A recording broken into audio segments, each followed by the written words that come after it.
ओम नमः भगवते वासुदेवाय नमः। आप सभी का स्वागत है मेरे YouTube चैनल गोपाल दीवानी में। वेदों के अनुसार सत्यनारायण कथा करने से हजारों वर्षों के यज्ञ के बराबर का फल मिलता है। सत्यनारायण कथा को सुनने से भी सौभाग्य की प्राप्ति होती है। पौराणिक कथा के अनुसार सत्यनारायण कथा को सुनने वाले को उपवास अवश्य करना चाहिए। ऐसा माना जाता है कि श्री विष्णु इससे जीवन की सभी समस्याओं को दूर करने में सक्षम है। स्कंद पुराण के अनुसार सत्यनारायण भगवान विष्णु को स्वरूप है। कहा जाता है कि ऐसी स्थिति में सत्यनारायण की कथा सुनने और करने से भगवान विष्णु भक्त पर कृपा करते हैं और ऐसा कहा जाता है कि यहाँ किसी के जीवन में खुशी और शांति लाता है। सत्यनारायण व्रत पूजा के दिन इन बातों का ध्यान हमें अवश्य रखना चाहिए। सत्यनारायण कथा का पाठ केले के पेड़ से नीचे या फिर घर में ब्रह्म स्थान पर कराना उत्तम होता है। सत्यनारायण कथा के भोग में पंजीरी, पंचामृत, केला और तुलसी दल अवश्य शामिल करना चाहिए। पूजा के संबंध में संकल्प लेने के बाद संकल्प अवश्य पूरा करना चाहिए और पूजा के पश्चात प्रसाद तुरंत ग्रहण करना चाहिए। झूठ नहीं बोलना चाहिए और किसी के साथ छल कपट नहीं करना चाहिए। ब्रह्मचर्य का पालन करना चाहिए और इस दिन किसी तरह से पानी की बर्बादी न करें और स्त्रियों को अपने बाल नहीं धोने चाहिए। पुरुषों को अपनी दाढ़ी नहीं बनवानी चाहिए और कपड़े नहीं धोने चाहिए और न ही कहीं पर धुलाने चाहिए। घर को धोना यानी पोछा नहीं लगाना चाहिए और नाखून भी नहीं काटना चाहिए और किसी के तरह से कलेश से बचे रहें। पूर्णिमा, एकादशी या अमावस्या के दिन शाम के समय स्नान आदि से निर्वित होकर पूजा स्थान के आसन पर बैठ जाए। पूजा के स्थान पर रंगोली बनाने के बाद उस रंगोली पर चौकी को रखें और फिर उस पर सतिया बनाएं। उस सतियों को केले के पत्ते पर रख सुंदर सिंहासन पर भगवान विष्णु का चित्र अथवा शालिग्राम जी की और गणेश जी की मूर्ति विराजमान करने के बाद कलश रखें। सबसे पहले कलश की पूजा या फिर श्री गणेश, गौरी, वरुण, विष्णु आदि सब देवताओं का ध्यान करके पूजन करें और संकल्प ले कि मैं सत्यनारायण भगवान का पूजन तथा कथा को सदैव श्रवण करूंगा और फिर पुष्प हाथ में लेकर सत्यनारायण भगवान का ध्यान करें। पुष्प, धूप, नैवेद्य आदि से युक्त होकर स्तुति करें कि हे भगवान, मैंने श्रद्धा पूर्वक फल, जल आदि सामग्री आपको अर्पण की है। अब आप इसे स्वीकार करें। आपको मेरा बारंबार प्रणाम है। इसके बाद सत्यनारायण जी की कथा पढ़े और कथा के बाद भोग लगाएं। आरती करके प्रसाद बांटे और बड़ों का आशीर्वाद ले। सत्यनारायण पूजा और कथा सुनने से किसी विद्वान या पंडित की मदद भी ले सकते हैं और सत्यनारायण भगवान की पूजा का विशेष अधिक महत्व होता है। श्री सत्यनारायण व्रत कथा के 5 अध्याय हैं जिनका श्रवण करने से मनुष्य के सभी कष्ट मिट जाते हैं। आइए 5 अध्याय आपको विस्तार से सुनाते हैं। श्रीमन नारायण नारायण नारायण, भजमन नारायण नारायण नारायण, भजमन नारायण नारायण नारायण। श्री सत्यनारायण भगवान की जय हो। आप सभी को पहले अध्याय का रसपान करवाने जा रहे हैं। आइए शुरू करते हैं। एक समय की बात है, नैसिरण्य तीर्थ पर शौनक आदि 88,000 ऋषियों ने श्री सूत जी से पूछा कि हे प्रभु, इस कलयुग में वेद दिव्या रहित मनुष्यों को प्रभु भक्ति किस प्रकार मिल सकती है तथा उनका उद्धार कैसे होगा। हे मुनि श्रेष्ठ, कोई ऐसा तप बताइए जिससे थोड़े समय में पुण्य मिले और मन वांछित फल भी मिल जाए। इस प्रकार की कथा सुनने से हम लोग इच्छा रखते हैं और सभी शास्त्रों के ग्राता सूत जी बोले कि हे वैष्णवों में पूज्य, आप सभी ने प्राणियों के हित की बात पूछी है, इसीलिए मैं एक ऐसे श्रेष्ठ और व्रत के बारे में आप लोगों को जरूर बताऊंगा जिसके बारे में नारद जी ने लक्ष्मी नारायण जी से पूछा था और लक्ष्मीपति श्री हरि ने नारद जी से कहा था कि अब आप इसे सुनिए। एक समय की बात है, नारद जी ने दूसरों के हित की इच्छा के लिए अनेक लोकों में घूमते हुए मृत्यु लोक में जा पहुँचे और यहाँ उन्होंने अनेक योनियों में जन्मे सभी मनुष्य को अपने कर्मों के अनुसार पीड़ा झेलते हुए देखा और उनका दुख देखकर नारद जी सोचने लगे कि ऐसा क्या किया जाए जिससे निश्चित रूप से मानव के दुखों का अंत हो जाए और इसी विचार पर मनन करते हुए वह विष्णु लोक में आ गए। वहां वह नारायण की स्तुति करके कहने लगे और बोले कि हे भगवान, आप अत्यंत शक्ति से संपन्न हैं। निर्गुण स्वरूप सृष्टि के कारण भक्तों के दुख को दूर करने वाले हैं। आपको मेरा प्रणाम। नारद जी की स्तुति सुनकर विष्णु भगवान बोले कि हे मुनि श्रेष्ठ, आपके मन में क्या बात है, उसे निसंकोच कहें। इस पर नारद जी बोले कि मृत्यु लोक में अनेक योनियों में जन्मे मनुष्य अपने कर्मों के द्वारा अनेक दुखों से दुखी हो रहे हैं। हे प्रभु, आप तो ये बताइए कि मनुष्य थोड़े प्रयास से अपने दुखों से कैसे छुटकारा पा सकते हैं। तब श्री बोले कि हे नारद, मनुष्यों की भलाई के लिए आपने बहुत ही उत्तम प्रश्न पूछा है। स्वर्ग लोक व मृत्यु लोक दोनों में एक दुर्बल उत्तम व्रत है और जो कि पुण्य देने वाला है। आज प्रेम वश होकर मैं आपको कहता हूँ, श्री सत्यनारायण भगवान का व्रत अच्छी तरह विधान पूर्वक करके मनुष्य तुरंत ही यहाँ सुख भोग कर मरने पर मोक्ष पाता है। श्री हरि के वचन सुनकर नारद जी बोले कि उस फल का महत्व क्या है प्रभु, और उसका विधान क्या है, यह व्रत कैसे किया जाता है और इस व्रत को करने से क्या करना चाहिए, आप सब कुछ विस्तार में बताएं। नारद जी की बात सुनकर श्री हरि बोले कि दुख व शोक को दूर करने वाला, यह सभी स्थानों पर विजय दिलाने वाला है।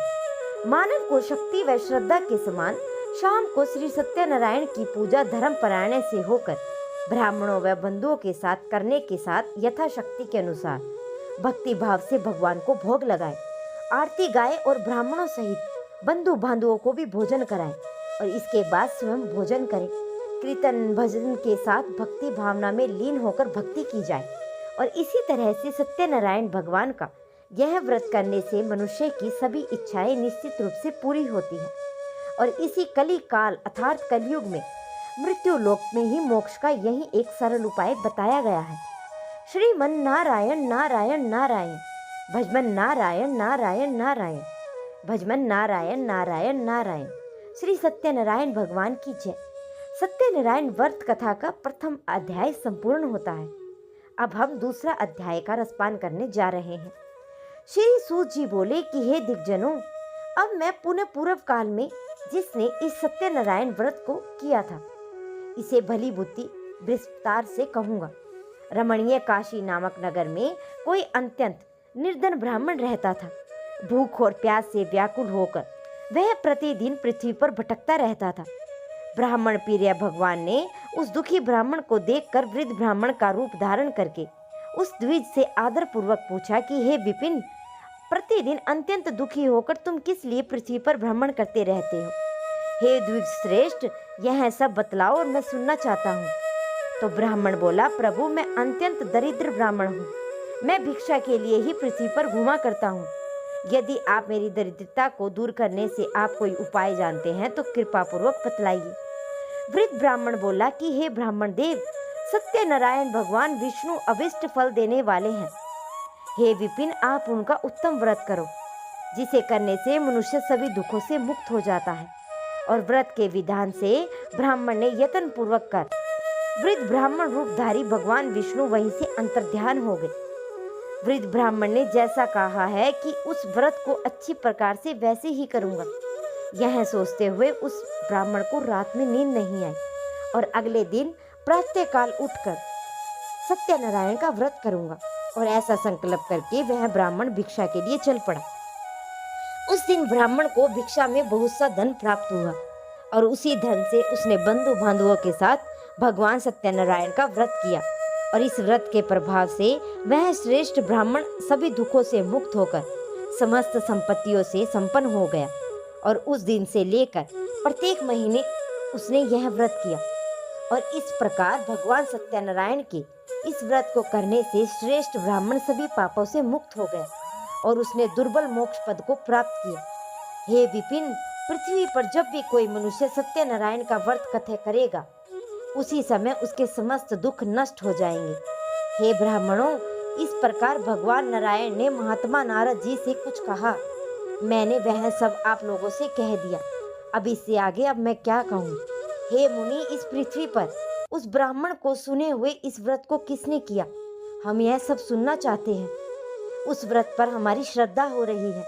श्री सूत जी बोले कि हे मुनियों, पृथ्वी पर जिसने यह व्रत किया है उसे आप लोग सुने। एक बार वह द्विज श्रेष्ठ अपनी धन संपत्ति के अनुसार बंधु बांधवों तथा परिजनों के साथ व्रत करने के लिए उगत हुआ। और इसी बीच एक लकड़हारा वहां आया, लकड़ी बाहर रखकर उस ब्राह्मण के घर गया और प्यास से व्याकुल होकर वह उस ब्राह्मण को व्रत करता हुआ देख प्रणाम करते हुए बोला कि प्रभु, आप यह सब क्या कर रहे हैं और इसे करने से किस फल की प्राप्ति होती है, विस्तार पूर्वक मुझसे कहिए। विपिन ने कहा कि यह सत्यनारायण का व्रत है जो सभी मनोरथों को प्रदान करने वाला है। उसी के प्रभाव से मुझे यह सब महान धन धान्य आदि प्राप्त हुआ है।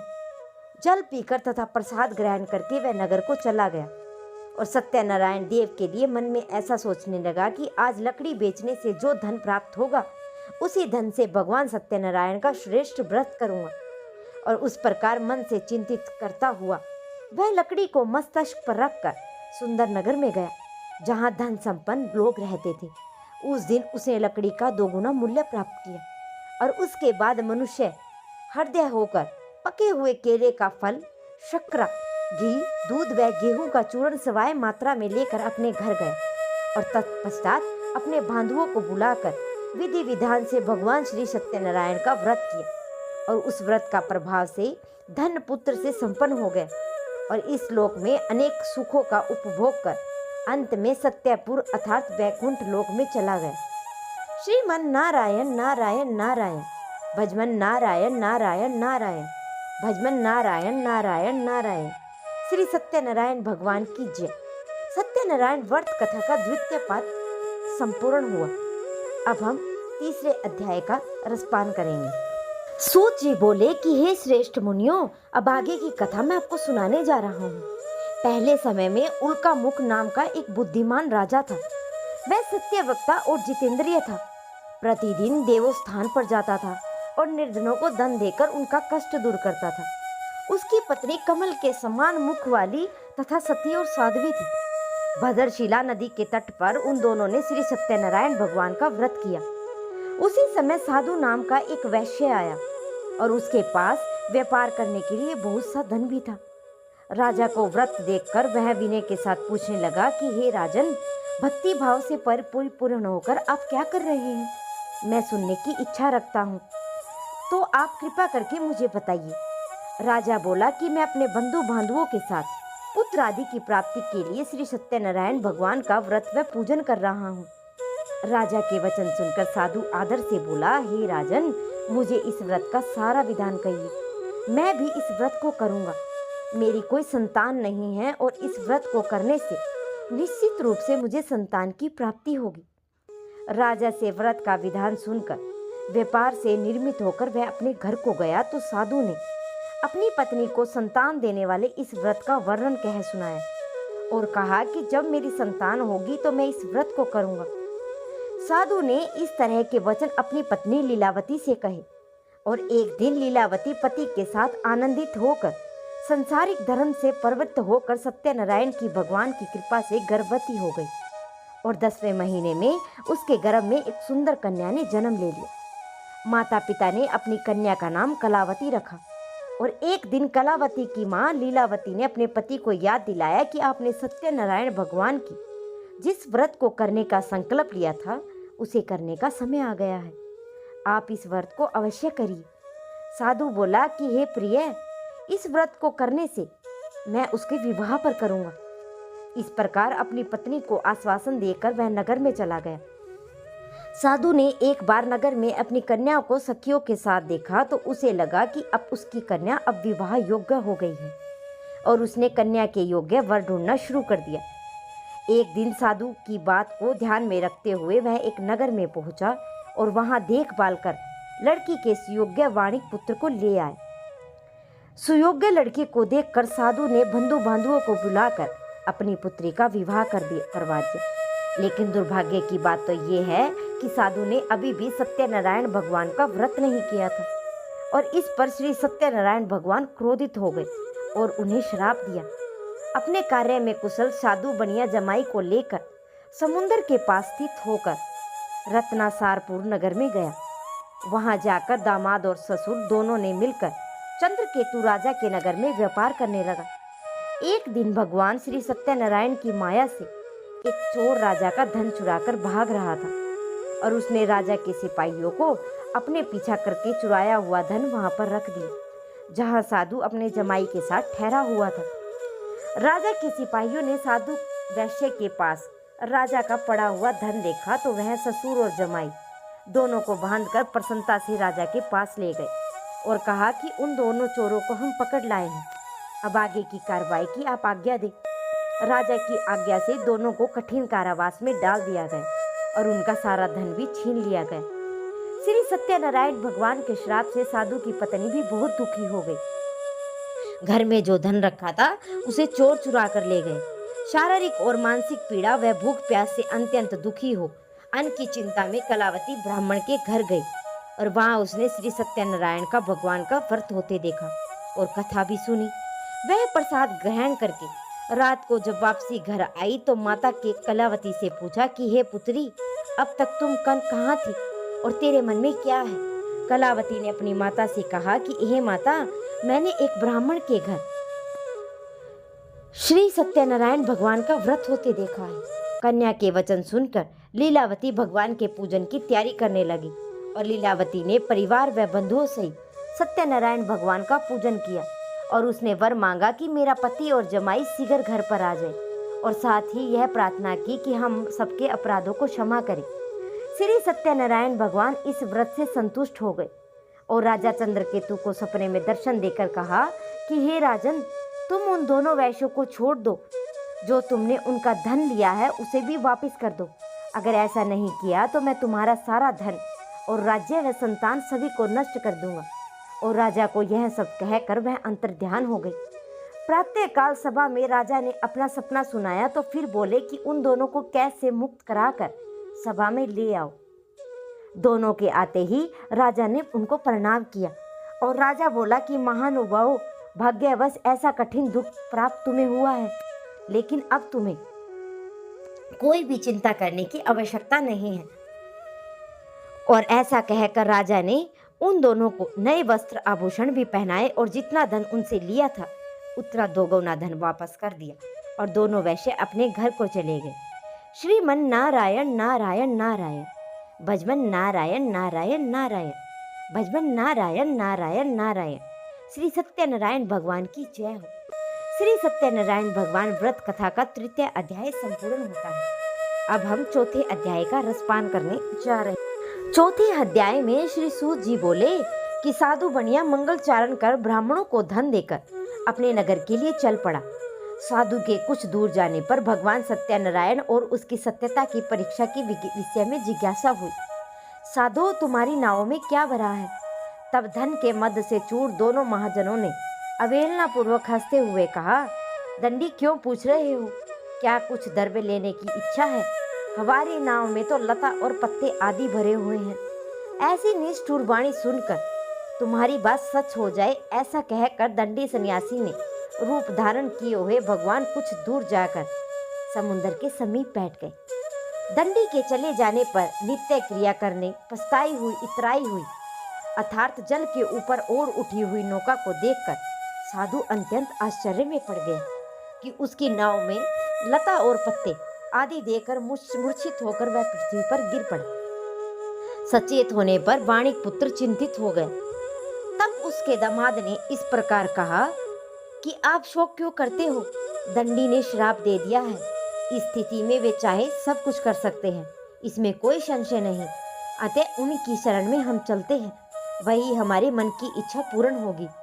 दामाद की बात सुनकर इस पर साधु बनिया उनके पास गया और वहां दंडी को देखकर उसने भक्ति पूर्वक उसे प्रणाम किया और आदर पूर्वक कहने लगा कि आपके सम्मुख मैंने जो कुछ भी कहा असत्य भाषण रूप अपराध किया है, आप मेरे उस अपराध को क्षमा करें।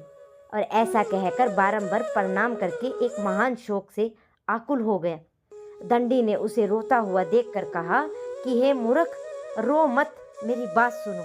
मेरी पूजा से उदासीन होने के कारण मेरी आज्ञा से ही तुमने बारंबार दुख प्राप्त किया है। भगवान की ऐसी वाणी सुनकर वह स्तुति करने लगा।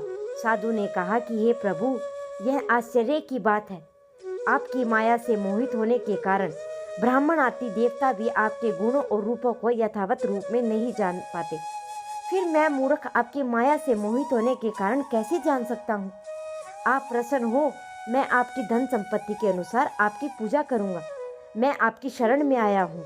मेरी नौका में जो है स्थित पूरा धन था, उसकी तथा मेरी रक्षा करे। उस बनिया की भय भक्ति युक्त वाणी सुनकर भगवान जनार्दन संतुष्ट हो गए।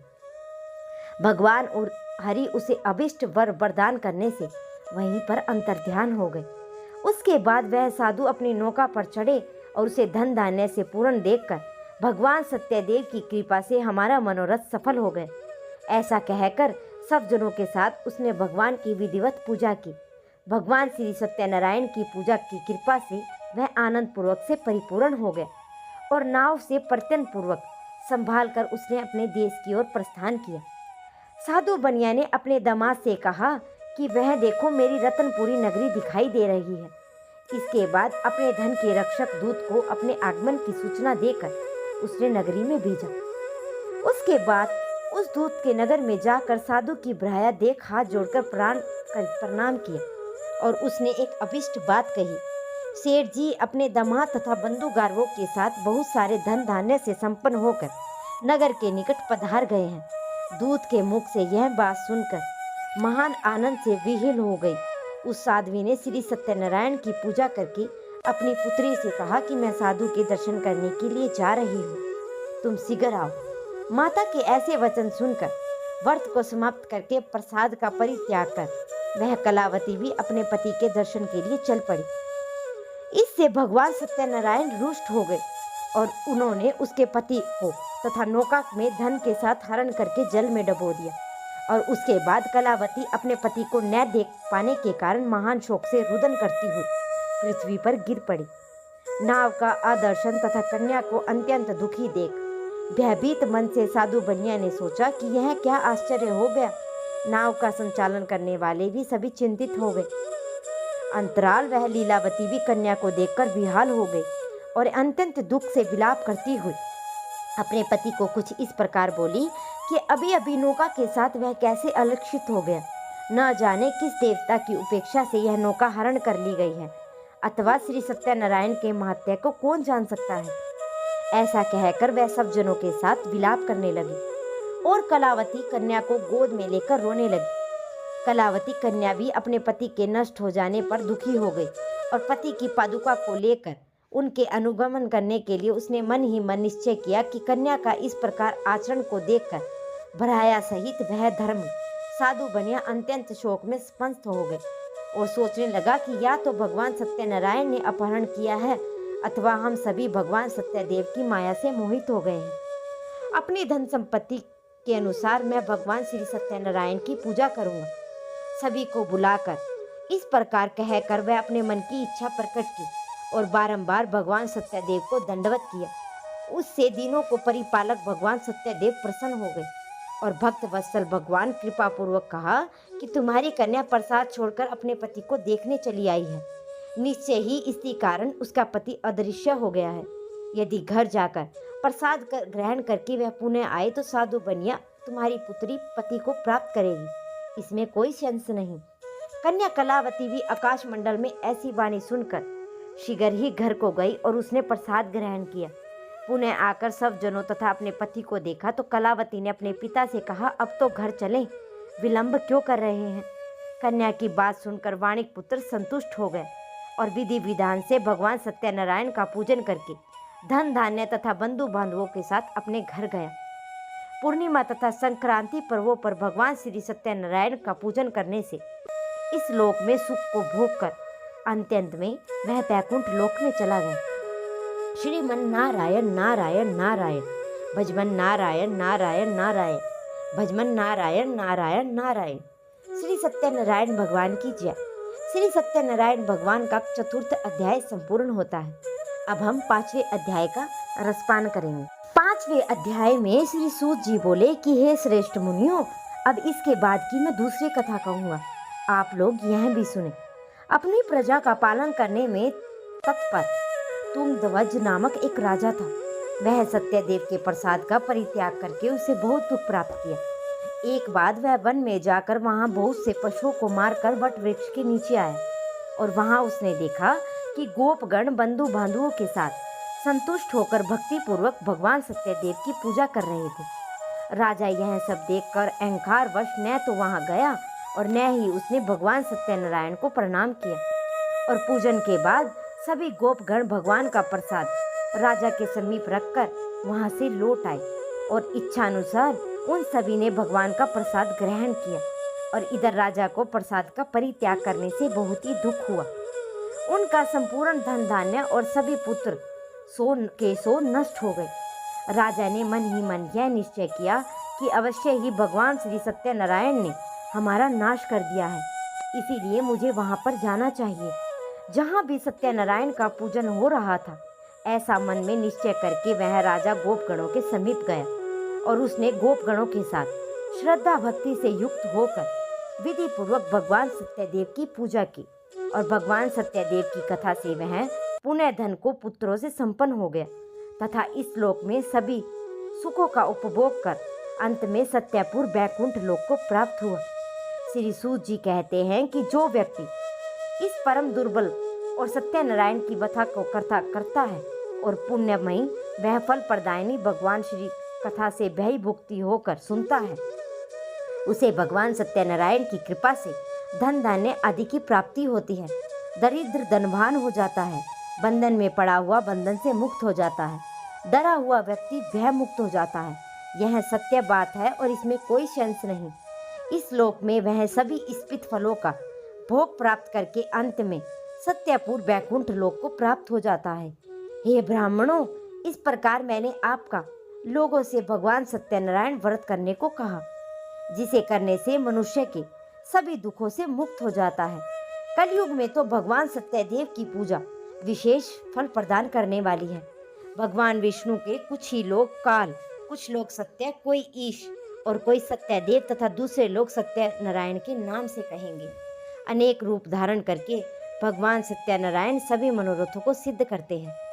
कलयुग में सनातन भगवान विष्णु ही सत्यव्रत रूप धारण करके सभी मनोरथों को पूर्ण करने वाले होंगे।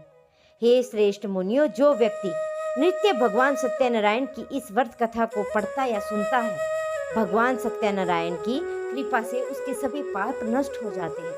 हे मुनीश्वरों, पूर्व काल में जिन लोगों ने भगवान सत्यनारायण का व्रत किया था, उनके अगले जन्म का वृतांत कह सुनाता हूँ, आप लोग भी सुने।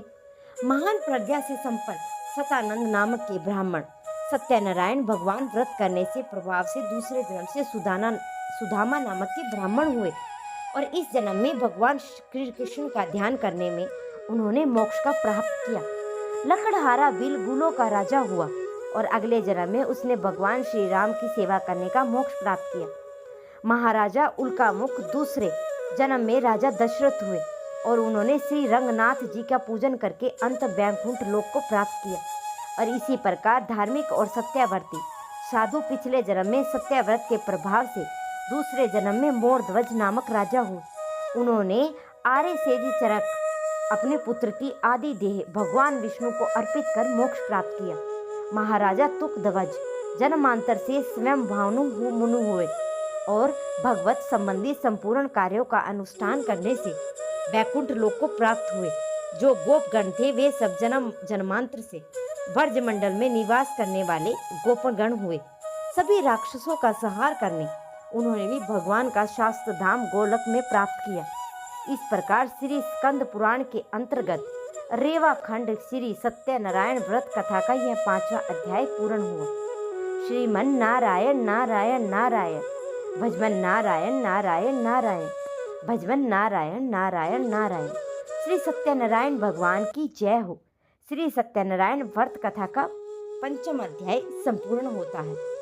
तो ये थी श्री सत्यनारायण की व्रत कथा और व्रत पूजा। तो आशा करती हूँ कि आप सभी को कथा पसंद आई हो और अच्छी अच्छी कथाओं को जानने के लिए आप मेरे चैनल को सब्सक्राइब कर सकते हैं, वीडियो को लाइक कर सकते हैं और कथा को शेयर करना ना भूलें ताकि भक्ति और बढ़े। जय जय श्री राधे।